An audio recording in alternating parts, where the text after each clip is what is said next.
చెవుడు చేసిన మేలు. ఒక గ్రామంలో రత్తయ్య అనే చెవిటి కుర్రాడు ఉండేవాడు.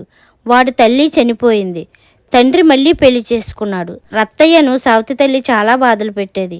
పొలం పనులతో పాటు వాడికి ఇంటి పనులన్నీ చేయవలసి వచ్చేది. వాడు ఎంత పని చేసినా ఒళ్ళు దాచుకుని ఏ పని చేయటం లేదని సావితి తల్లి వాడి మీద కసురుకొని నానా తిట్లు తిట్టేది.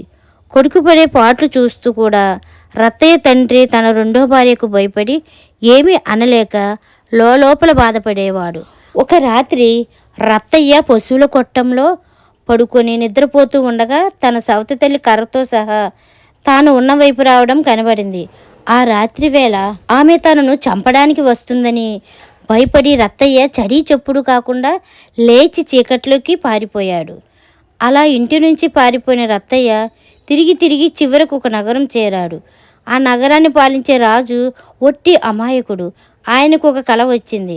తన పెద్దరాణి కుమార్తెను చిన్నరాణి చంపడానికి ప్రయత్నించినట్టు రాజు కలగన్నాడు. వెంటనే మేలుకొని ఆయన కలవరపడ్డాడు. ఆ రాజు మర్నాడు సభలో తన సభికులను ఉద్దేశించి, నిన్న రాత్రి నేను ఒక కల కన్నాను. ఆ కల ఏమిటో ఎవరైనా చెప్పగలరా?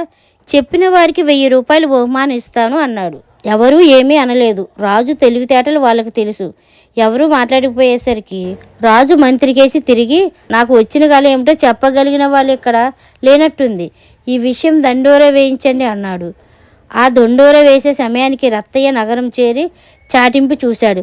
కానీ చెవిటివాడి కావటం వల్ల వాడికి రాజుగారి ప్రకటన సరిగా వినిపించలేదు. ప్రజలు తమ కష్టాలు రాజుగారితో చెప్పుకోవచ్చునని దొండోరా వేస్తున్నట్టు వాడికి అర్థమైంది. వెంటనే వాడు రాజభవనానికి దారి అడిగి తెలుసుకుని అక్కడికి వెళ్ళాడు. ద్వారం వద్ద రాజభటులు వాడిని అడ్డగించి, రాజుగారి కళను గురించి చెప్పగలవా అని అడిగారు. వాళ్ళ మాటలు వినపడక అవును అన్నాడు రత్తయ్య. రాజుగారి కష్టాలు చెప్పమంటున్నారనుకుని రత్తయ్య, మహారాజా, సౌతి తల్లుల అసూయ, వాళ్ళు పెట్టే బాధలు అనాదిగా వస్తున్నవే, వాటిని గురించి వివరంగా చెప్పాలా ఆయన అని ఇంకేదో చెప్పబోయాడు. కానీ రాజుగారు సంతోషంతో బేష్ అని వాడికి 1000 రూపాయలు బహుమానం ఇచ్చి పంపించేశారు. రాజుగారు తన కథ పూర్తిగా వినకుండానే బహుమానం ఇచ్చినందుకు రత్తయ్య ఎంతో సంతోషించి ఇంటికి తిరిగి వెళ్ళి జరిగినదంతా తన తండ్రికి చెప్పాడు. ఇదంతా విన్న వాడి సవతి తల్లి రాజుగారి అండ వాడికి ఉన్నదని భయపడి వాడిని బాధలు పెట్టడం మానేసింది. రత్తయ్య కష్టాలు గట్టుకెక్కాయి.